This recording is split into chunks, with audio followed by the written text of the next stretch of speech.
Now this is Hollinshead and Kirkham Tunstall manufacturer. This is dated 1933. I'll show you the China marks in a minute. Really nice pattern colour combination. I mean, it's Imari-esque, isn't it? But more nouveau than Victorian. The pattern itself is called Devenport, and they made this in a variety of different colour combinations, or the way the colours were applied by the decorators. This is 1344 version of Devenport.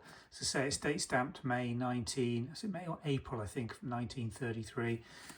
Nice sort of orange nasturtiums, umber, brownish detailing in the rim with these little sort of deco nouveau. It's got elements of both eras in there, really. It's a transitional piece, I think, is the best way to describe it. 8.75 inches between the sides, squared.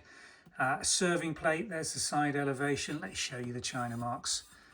There we go on the base. The rampant unicorn of Hollinshead and Kirkham, Tunstall, England, 1344 from the decorator's reference. 433, here is the date stamp for April 1933, Devenport being the pattern there. And you can see the glaze is in fine condition on the base, no damage, no condition notes there.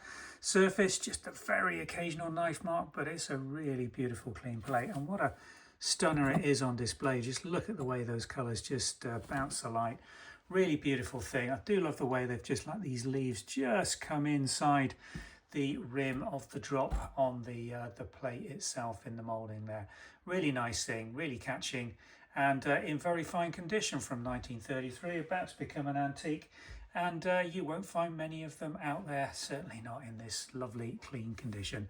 Available from us here in the UK on the Vintage and Antiques website, and we'll try and pop a link in the description below in YouTube, taking you directly to the listing for this lovely serving or cake plate. Thank you for watching.